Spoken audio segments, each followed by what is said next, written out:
aboard the Ginger Train Tour. More than a train ride, it's a step back in time. For the safety and comfort of all passengers, we ask you to remain seated, keeping arms and legs inside the carriages at all times. Smoking is not permitted. The carriages you're riding on are similar to the trams which carried holidaymakers to the coast before local roads were built in 1926. They're being pulled by Morton, one of Queensland's original coal-fired cane locomotives, first built in Germany in 1901. The Morton was brought to Australia in 1905 and was the first of 7 locomotives that would gradually replace horse-drawn carriages, carting sugarcane to the Morton Mill here on the Sunshine Coast. Morton retired after 64 years. Yandina, the home of the ginger factory, was surveyed in 1870, making it the oldest town on the Sunshine Coast. The name was derived from 2 Aboriginal words, Yan meaning go and Dina meaning on foot, go on foot. This Uchi River and paddle steamers carried the large logs through the shallow waters to the wharves for shipping to Brisbane. Timber remained an important industry in the township until the late 1920s. In 1867, the discovery of gold in Gympie brought an influx of travellers to the area. At the start of the gold rush, the trip from Brisbane to Gympie took 3 days, travelling by boat and horse-drawn coach. The journey now takes less than 3 hours.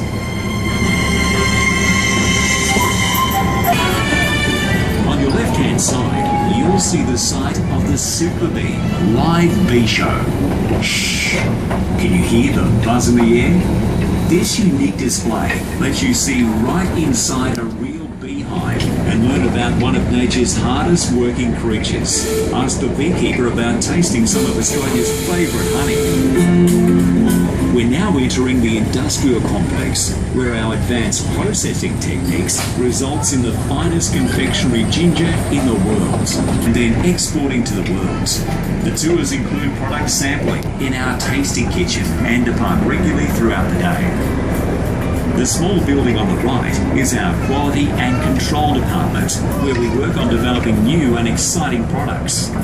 Ginger is one of Sunshine Coast's most enduring primary industries, with a supply from a range of big and small local family farmers who provide raw product to Buderim ginger each year, which is processed right here at the ginger factory. As we leave this ideal for growing this unusual crop, the interruption of supply of processed ginger from China during World War II provided the opportunity for growers in the Buderim area to form the Buderim Ginger Growers Cooperative. Buderim was the perfect location for the original ginger factory, but population growth and transportation difficulties up and down the steep slopes of the mountain forced many crops into the lower-lying surrounding areas. The ginger factory processing for popular residential areas. The original ginger factory site is now a supermarket with an expansive view all the way to the coastline.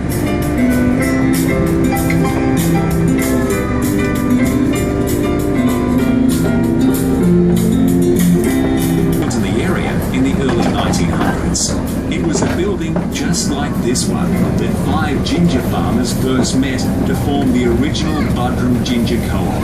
Between them, the farmers had 25 pounds, 2 wooden vats and 14 tonnes of green ginger, and they managed to process Buderim's first ginger crop in 1941.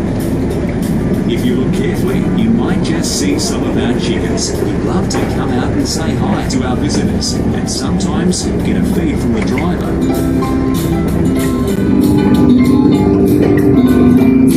Harvesting ginger.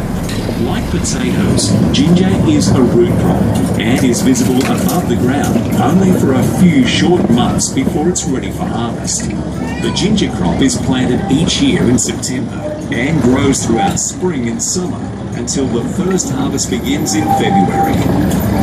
And perfect for making products such as crystallized ginger, sauces, and gingerbread men, just to name a few.